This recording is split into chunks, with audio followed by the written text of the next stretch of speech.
कोसला आवासिक विद्यालय नियारा ढंग पवित्र दीपावली उत्सव पालन।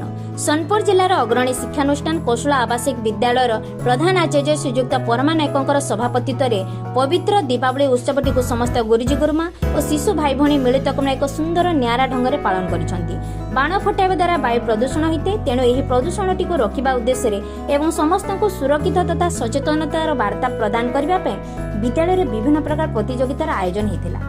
एही अवसर में सांस्कृतिक प्रमुख गुरुमा सुश्री कामिनी जेना कार्यक्रम को संयोजना करथिले। विभिन्न प्रकार प्रतियोगिता जेभली रंगोली नृत्य कागज कला प्रदर्शनी होइथिला। एथिरे बहुल मात्रा रे भाई भौणी अंशग्रहण करी निजर लुक्कायित प्रतिभा को प्रदर्शन करिबारे सफल होइथिले। शेष में विद्यालयर संपादक श्रीयुत संजय कुमार साहू पुरस्कार वितरण उत्सव उपस्थित रही पुरस्कार प्रदान करने सह समस्त शिशु भाई भौणी को उत्साहितमूलक वार्ता प्रदान करथिले। कार्यक्रम में स्मिताराणी नायक दीप्तमयी पलिया ममता मनहिरा प्रतिभा नायक लुसी प्रभा परिडा दुसला प्रधान बुली विश्वाल गौरी बगर्ती मनीषा साहू नमिता कुमारी लकी मिश्र तत्वदर्शी मेंडिली सीतम सामल मौसमी स्वाई रूपा प्रधान अनन्या प्रधान अन्य विभिन्न गुरुजी गुरुमा कार्यक्रम अंशग्रहण करथिले एवं समस्त भाई भौणी अंशग्रहण करी एही कार्यक्रमटी को सफल रूपायन देइथिले।